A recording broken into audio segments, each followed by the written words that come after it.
Have you ever laid awake at 2 in the morning, staring at the ceiling, wondering, is death really the end? That suffocating feeling when you try to imagine nothingness, not darkness because darkness is something, but true nothingness, the absolute cessation of your consciousness, your sense of self, everything you are, just gone. Let me tell you something. You're not alone in that fear. It's the most fundamental anxiety every human being faces. And here's what nobody tells you. What if everything you've been told about death is wrong? 8 million Americans have actually died and come back. 1 in 20 people, and what they saw changes everything we think we know about consciousness, reality, and what happens when your heart stops beating. I'm talking about near-death experiences, and I'm not talking about some New Age spiritual nonsense. I'm talking about peer-reviewed scientific research, medical doctors, neuroscientists, hard evidence that consciousness doesn't end when your brain flatlines. I've spent years researching this phenomenon, diving into the medical literature, analyzing case studies, talking to researchers who've dedicated their lives to understanding what happens at the threshold of death. And what I've discovered is both stunning and profound. Here's the thing. Mainstream science refuses to discuss this openly, not because the evidence isn't there, but because it shatters the materialist worldview that consciousness is just brain activity, that you are just a biological machine, that when the neurons stop firing, you cease to exist. But the data tells a different story, a story that's been consistent across cultures, across centuries, across belief systems. A story that suggests consciousness is far more than what's happening inside your skull. So here's my question for you. Are you ready to explore what the evidence actually shows? Because what I'm about to share with you isn't comfortable. It's not what most scientists want you to hear. But it might just be the most important information you'll encounter in your lifetime. Stay with me. Because by the end of this, you'll understand why death may not be the end you've been taught to fear. Let's start with what you've been told your entire life. You've been told that consciousness, your sense of self, your thoughts, your memories, your entire subjective experience is nothing more than electrochemical activity in your brain. Neurons firing, synapses connecting, a meat computer running biological software. When the power goes off, the program ends. Simple as that. This is the dominant scientific paradigm. Materialism, the belief that physical matter is all that exists, that mind is merely an emergent property of brain activity, that subjective experience is an illusion created by neural networks. And here's where it gets uncomfortable. If this is true, then everything you are, everything you've ever felt, every person you've ever loved, every moment of meaning in your life, all of it is just a temporary pattern of electrical impulses that will dissolve into nothing when you die. You become nothing. You were never really anything to begin with, just a biological accident. A cosmic fluke. Matter temporarily arranged in a pattern complex enough to believe it has consciousness, but ultimately no different from a rock or a tree or empty space. This belief creates a profound existential loneliness. Because if consciousness is trapped inside individual brains, isolated and separate, then you are fundamentally alone. Your inner world can never truly be shared. Connection is an illusion. Love is just brain chemistry. Meaning is something you make up to cope with the terror of inevitable annihilation. Most people don't consciously think about this, but it's there. That quiet dread, that sense that maybe life is ultimately meaningless. That nagging fear every time you think about death. Not just the fear of pain or suffering, but the fear of becoming nothing. And here's the paradox. We live in a culture obsessed with death denial. We don't talk about it, we medicalize it, we hide it away. Yet simultaneously, we're told by science that death is absolute. Final, the end of you in every possible sense. So we're left with this impossible tension. Afraid to think about death, but unable to escape the knowledge that it's coming. Living in what philosopher Ernest Becker called the denial of death, a low-grade existential terror that shapes everything we do, even when we're not conscious of it. But here's what I want you to consider. What if this entire framework is wrong? What if the materialist assumption that consciousness equals brain activity is not supported by the evidence? What if there's a mountain of data suggesting that consciousness can exist independently of the physical brain? That mind is not reducible to matter? That death is not the end but a transition? And what if mainstream science has been ignoring this evidence not because it's weak, but because it's too threatening to the dominant worldview? Let me show you what I mean. Here's a number that should make you pause. 8 million. 8 million American adults have experienced what researchers call a near-death experience. That's 1 in 20 people. Not fringe cases, not rare anomalies. 1 in 20. And here's what's fascinating. These experiences share remarkably consistent features regardless of the person's age, gender, religious beliefs, cultural background, or socioeconomic status. We're talking about a universal human phenomenon. But let me tell you about the cases that made even hardcore skeptics start paying attention. Because this is where it gets impossible to dismiss. Blind people. People who have never seen anything in their entire lives. Born without functioning visual cortex during cardiac arrest, during clinical death, they report leaving their bodies and seeing for the first time. Not vague impressions, detailed, accurate visual information. The colors of clothing worn by doctors, the design of jewelry on nurses, the layout of operating rooms, details they could never have known, details that were later verified. Dr. Kenneth Ring studied this extensively. Blind people describing visual experiences during near-death states. Their brains had zero visual cortex activity, flat EEG, no blood flow, no oxygen, yet they saw. Let that sink in for a moment. How does someone with no functional visual cortex, no biological mechanism for sight, accurately describe visual details of events happening around their clinically dead body? The materialist explanation falls apart here. Because if consciousness is just brain activity, this should be impossible. It is impossible, yet it happens. But it gets even more interesting. We're not just talking about subjective experiences that can't be verified.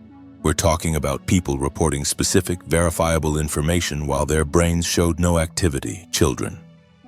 Young children who've drowned, been resuscitated, and then described what the doctors were doing, what instruments were used, what was said while their Glasgow coma score was 3, which means virtually no chance of recovery and certainly no conscious awareness. Dr. Melvin Morse spent 10 years researching these cases. Cardiac arrest survivors in children. He found patterns that shouldn't exist if consciousness was merely brain activity. One 7-year-old drowning victim, brain completely shut down, the kind of case where doctors expect either death or severe brain damage. She not only fully recovered, she remembered her out-of-body experience in vivid detail, watching the resuscitation from above, seeing things she couldn't possibly have seen from her physical position. Here's what no one tells you about these cases. The experience happens during the period when the brain is not functioning, not before loss of consciousness, not after recovery, during, when there should be nothing, no awareness, no experience, nothing. Yet these people report the most vivid, clear, coherent experiences of their lives. More real than ordinary reality, they say. Hyper-real, more conscious than they've ever been while alive. Think about what this means. Your consciousness, your sense of self, your awareness, can exist and function when your brain is offline, when there's no neural activity to generate it. If you're just your brain, this is impossible. But if consciousness is something that uses the brain but isn't created by the brain, suddenly these experiences make sense. It's like the old radio analogy. When you smash a radio, the music stops. But that doesn't mean the radio was generating the music, it was receiving it. The signal still exists. What if your brain is the receiver, not the generator? What if consciousness is a field you're tuned into, not an emergent property of neurons? This isn't just speculation. This is the conclusion serious researchers are being forced toward by the evidence. Dr. Pim van Lommel, a Dutch cardiologist, conducted a prospective study on cardiac arrest patients. He found that consciousness continued during the period when the brain showed no activity. Patients reported veridical perceptions, accurate information about their resuscitation that they could not have known through normal sensory means. His conclusion after years of research? Consciousness is not produced by the brain, it exists independently. The brain is the interface, not the source. George Gallup Jr., yes, the polling guy, studied this phenomenon extensively. His conclusion? Preliminary results have been highly suggestive of some sort of encounter with an extra-dimensional realm of reality. An extra-dimensional realm of reality. Not afterlife in the religious sense, but a dimension of existence that consciousness can access when freed from the physical brain. Now I know what you're thinking. This sounds too good to be true. It sounds like wishful thinking. It sounds like people desperate to believe in life after death are seeing what they want to see. So let me address that skepticism directly, because the objections are important and the answers might surprise you. Here's the standard materialist explanation for near-death experiences. Oxygen deprivation, dying brain hallucinations, DMT released by the pineal gland, neural misfiring creating illusions of light tunnels, deceased relatives. The brain is shutting down, so it generates comforting hallucinations to ease the transition. That's the story. That's what mainstream neuroscience wants you to believe. And I understand the appeal of this explanation. It fits the materialist worldview. It doesn't require us to accept anything beyond physical processes. It's neat, comfortable, safe.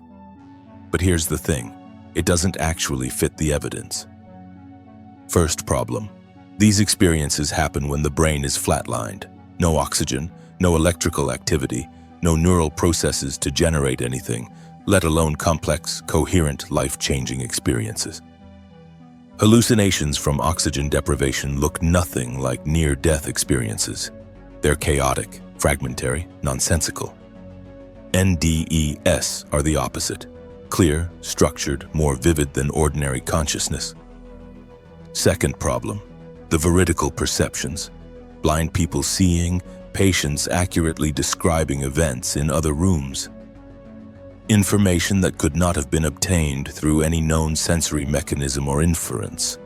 Hallucinations don't give you accurate information about external reality, they're internally generated. Yet NDEs report specific verifiable details about their surroundings during the time their brains showed no activity. Third problem, the consistency across cultures. If these were just dying brain hallucinations, we'd expect massive cultural variation. Christians would see different things than Hindus, Americans different from Japanese. But the core experience, the structure, the stages, the phenomenology remains remarkably consistent regardless of cultural background or religious belief. Fourth problem, the transformative effects. People who have NDES typically undergo profound, lasting personality changes, reduced fear of death, increased compassion, shift in values from material to spiritual, enhanced sense of life purpose. Hallucinations don't do this. You don't have a drug trip and emerge as a fundamentally different person with a completely transformed worldview.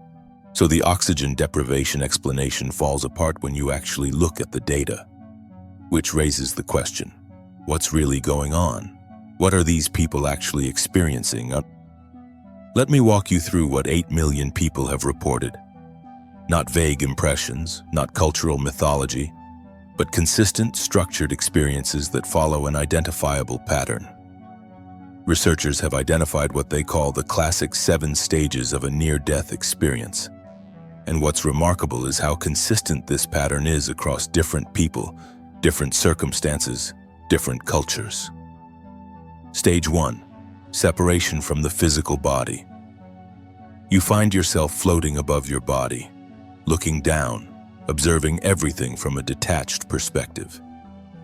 This is the out-of-body experience. People describe watching doctors work on them, seeing their own bodies from above, often floating near the ceiling. They can move around the room, sometimes multiple rooms, observing events they later verify as accurate. This is where those veridical perceptions come from. The blind woman who saw the red shoes on the hospital roof, something she couldn't have known by any normal means. The cardiac arrest patient who described the unique plaid pattern on the nurse's shirt, verified later. Stage 2. Rapid movement through darkness, usually described as a tunnel, moving at incredible speed, though some describe it as a void, a corridor, or simply traveling through darkness toward light. The darkness isn't frightening, it's transitional, a passage. The speed is disorienting but not terrifying. Many describe it as the fastest they've ever moved, though movement in physical terms doesn't quite capture it. Stage 3. Entering a realm of light, not ordinary light, transcendent light. Dazzling, brilliant, yet doesn't hurt to look at. Everything suffused with this light, colors more vivid than anything experienced in physical reality. This is where the experience shifts from observation to immersion. You're no longer watching from outside, you're entering another dimension of existence, another frequency of reality. Here's what's fascinating. People struggle to describe this realm because language evolved to describe physical reality. How do you put into words an experience that transcends the physical? How do you describe colors that don't exist in the visible spectrum? But they try, and the descriptions are remarkably consistent. Ineffable beauty, overwhelming peace, a sense of being home, of recognizing a place you've always known but forgotten. Stage 4. Meeting deceased loved ones, grandparents, parents, friends who died, sometimes pets. They appear healthy, whole, vibrant, radiating love and welcome. This isn't imagination or wish fulfillment. People sometimes encounter relatives they didn't know had died and only find out later that the person passed away during their cardiac arrest. Or they see relatives they never knew existed, deceased family members they'd never been told about, later confirmed through old photographs. How do you explain that with the dying brain hallucination theory? How does your brain generate an accurate image of a person you've never seen, who died before you were born, unless you're actually encountering that consciousness? Stage 5. The encounter with what's called the being of light, or multiple beings. This is the emotional climax of the experience, the part people struggle most to describe. Not God in the religious sense, not always. Some describe it as divine presence, some as pure consciousness, some as love itself made manifest, but always, always the most profound, unconditional love they've ever experienced. Imagine being seen completely, every thought you've ever had, every action you've taken, every secret shame you've carried, all of it known, all of it witnessed, and in that complete knowing, absolute acceptance, absolute love, no judgment, only compassion. People say this encounter changes them at their core, because for the first time they feel truly seen, truly known, truly loved. Not despite their flaws, but including them, embraced completely for everything they are. Stage 6. The life review. This is where it gets even more interesting. Not judgment from an external source, but a panoramic replay of your entire life. Every moment, every interaction, every choice. But here's the radical part. You don't just see your life from your own perspective. You experience it from the perspective of everyone you've ever encountered. You feel what they felt. Experience the impact of your actions through their subjective reality. That person you were kind to, you feel the warmth they experienced. That person you hurt, you feel their pain as if it were your own. Complete empathy, complete understanding of how your existence rippled through the lives of others. Not punishment, understanding. You're not being judged, you're being shown. The being of light doesn't condemn, it helps you see, it helps you learn, and people emerge from this understanding their life differently. Every interaction matters, every moment of compassion counts, every choice creates ripples through the fabric of consciousness itself. Stage 7, the choice, or sometimes the directive to return. Many report being given the option, stay or go back. Others are told it's not their time. They have more to do, more to learn, more to contribute. Almost universally, people don't want to return. The experience is so profound, so fulfilling, so peaceful, that going back to physical existence feels like a terrible limitation. Like being forced back into a dark, heavy prison after experiencing total freedom. But they come back, for their children, for unfinished purposes, for reasons they don't fully understand, but accept. And when they wake up, when they return to their bodies, they're changed, fundamentally changed. The materialist worldview they may have held before is shattered. They know, not believe, but know, that consciousness continues, that love is fundamental, that their life has meaning. Dr. Raymond Moody, who pioneered modern NDE research, spent decades studying these experiences. His conclusion? Most NDE researchers believe in their hearts that NDEs are a glimpse of life after life, but as scientists, they still haven't come up with scientific proof.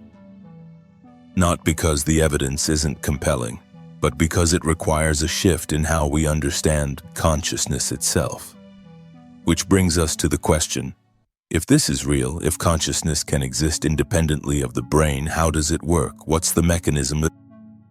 Here's where it gets really interesting. Because these near-death experiences aren't just happening now. They're not a modern phenomenon.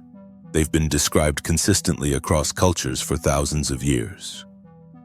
The Tibetan Book of the Dead, written in the 8th century, describes the stages of consciousness after death. The journey through darkness, the encounter with brilliant light, the life review, the choice to return or continue. Sound familiar? That's because it's the same journey modern cardiac arrest survivors describe. The same stages, the same phenomenology, written 1,200 years ago. The Egyptian Book of the Dead, compiled 2,500 years ago, describes the weighing of the heart, the journey through the underworld, the encounter with divine beings, the judgment that's really self-judgment, seeing your life through the eyes of truth. Plato's Republic includes the story of a soldier who died in battle, visited the afterlife, and returned to tell about it. He described a realm of light, souls choosing their next incarnation, a cosmic order where actions have consequences that extend beyond physical death. Indian yogic writings from Patanjali, 2,000 years old, describe states of consciousness beyond the physical body. Realms accessible through deep meditation, dimensions of existence where consciousness operates freed from material constraints. Medieval literature is full of near-death accounts, visions of heaven and hell, journeys to other realms, encounters with deceased relatives and divine beings. The patterns repeat across cultures, across centuries, across belief systems. In 1977, researchers Carlos Osis and Erlendur Haraldsson conducted a groundbreaking study. They compared 900 deathbed visions, the experiences people have as they're dying, between India and the United States. Here's what they found. The cultural details varied. Americans saw Christian figures, Indians saw Hindu deities. The symbolic language of the experience was shaped by cultural conditioning. But the core experience? Identical. The structure, the stages, the encounter with transcendent beings, the overwhelming sense of peace and love, the knowledge that consciousness continues. This is crucial, because it suggests we're not dealing with culturally constructed hallucinations. We're dealing with a real phenomenon that consciousness interprets through cultural frameworks. It's like language. Japanese, English, Hindi, different languages expressing universal human concepts. The words differ, the grammar differs, but the meaning underneath, universal. Near-death experiences appear to work the same way. The experience is transcultural, universal, but consciousness interprets and communicates it through available cultural symbols, which means we're not just talking about American Christians having experiences shaped by Christian beliefs.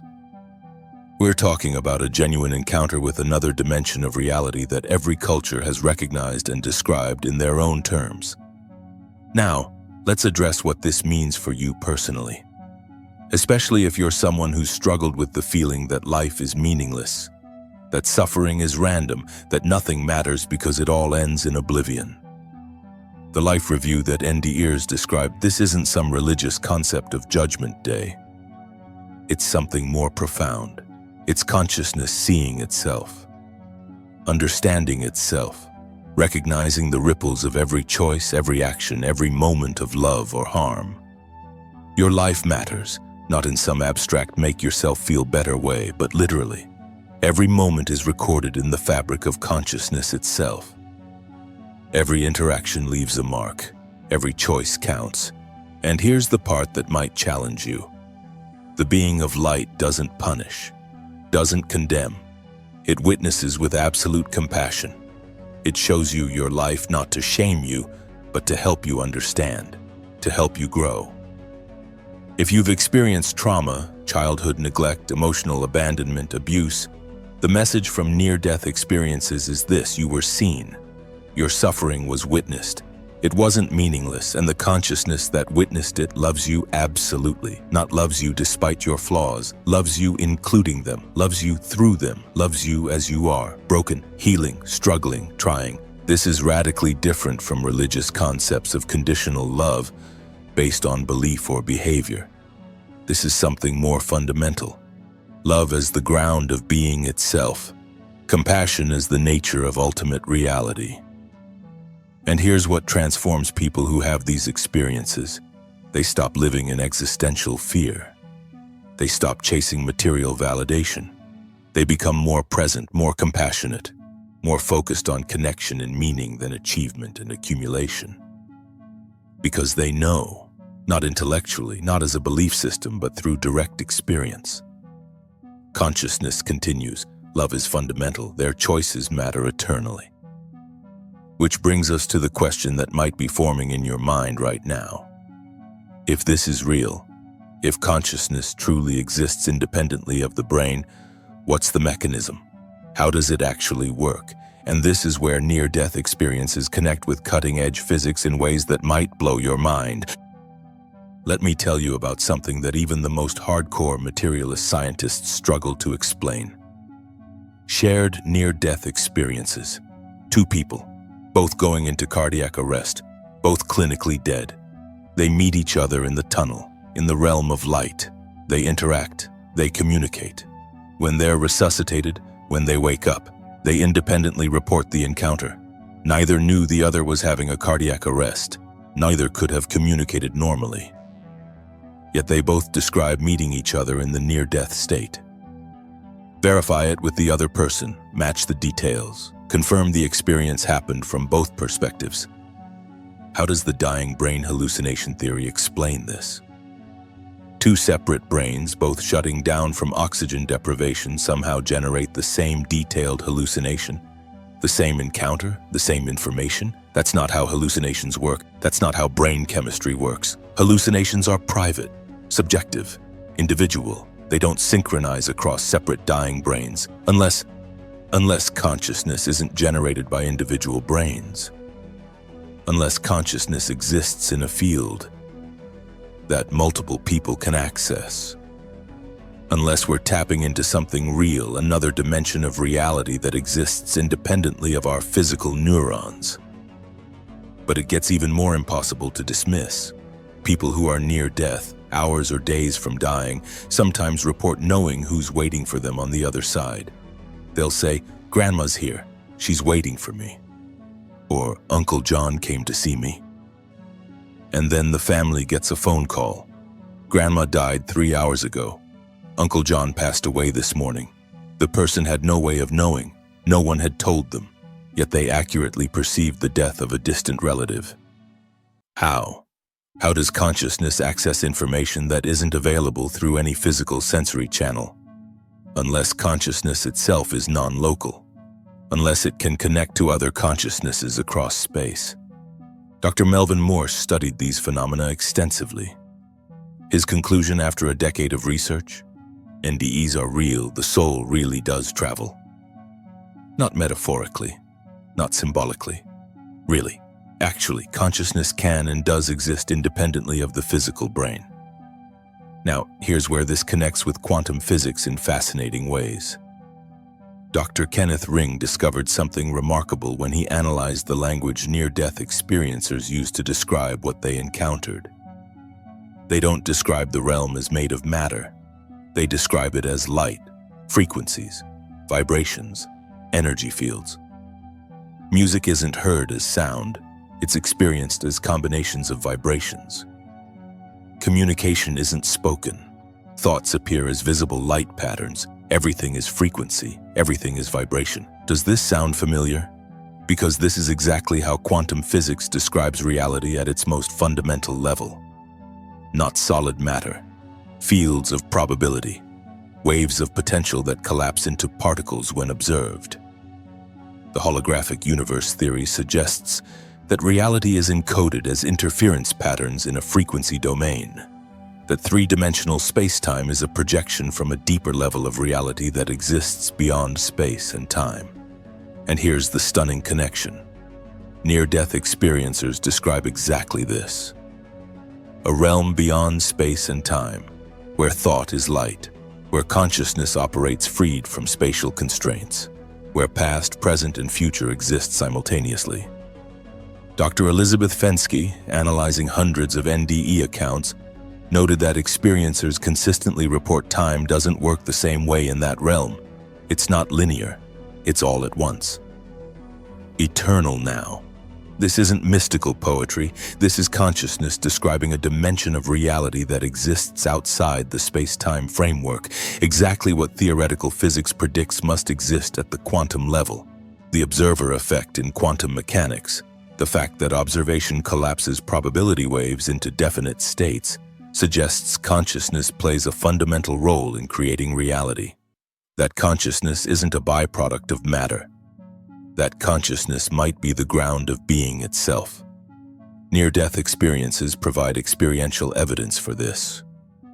Direct encounters with consciousness existing beyond physical constraints, beyond brain-generated awareness, operating in dimensions that transcend ordinary space-time.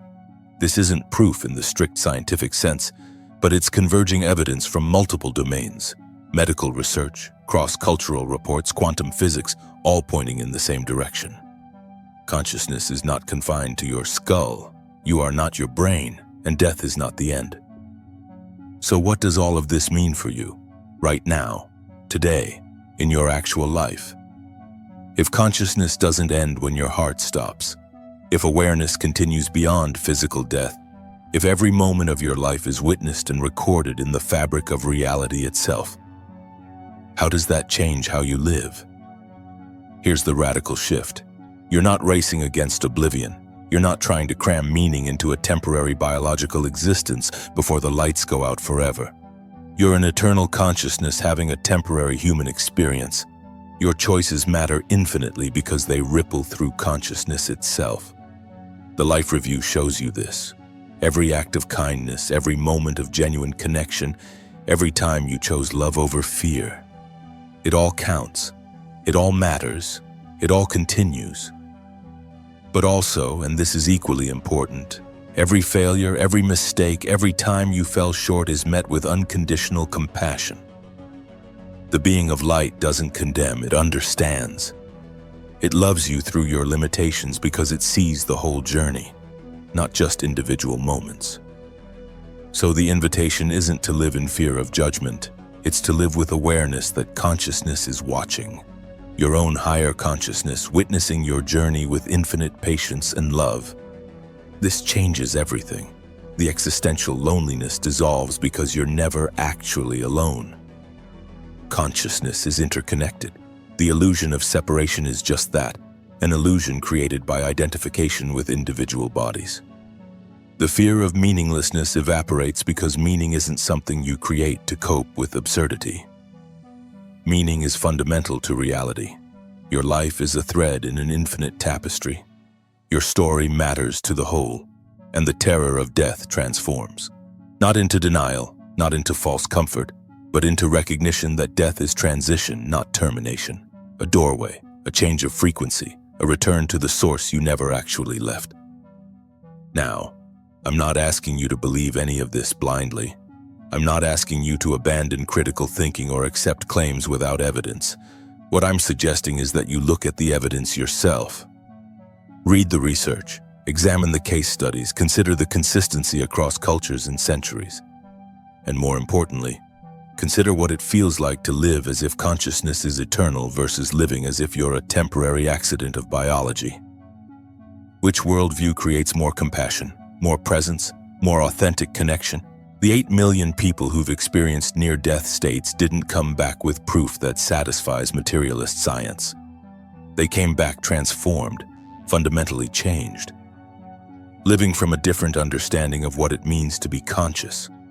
Maybe that transformation is the real evidence, not objective data that convinces skeptics, but subjective shift that changes everything about how you engage with existence. Now, this is episode 23 in the Beyond Reality series. And if what you've just heard has shifted something in you, you need to see what comes next. Because here's what nobody talks about: what actually happens when consciousness exists in that realm. How do people create entire bodies with just thought? What two things did the beings of light value above everything else? And here's the part that might change your life right now. What if everything that happens there proves that your physical reality works the exact same way? Episode 24 explores the actual mechanics of consciousness beyond the physical. How thought creates form, how knowledge becomes accessible, how reality itself is thought responsive. The playlist link and next episode are in the description below. So here's my final question for you. What would change in your life if you knew, not believed, but knew, that consciousness continues, that love is fundamental, that your choices echo through eternity? Drop one word in the comments that captures how this lands for you.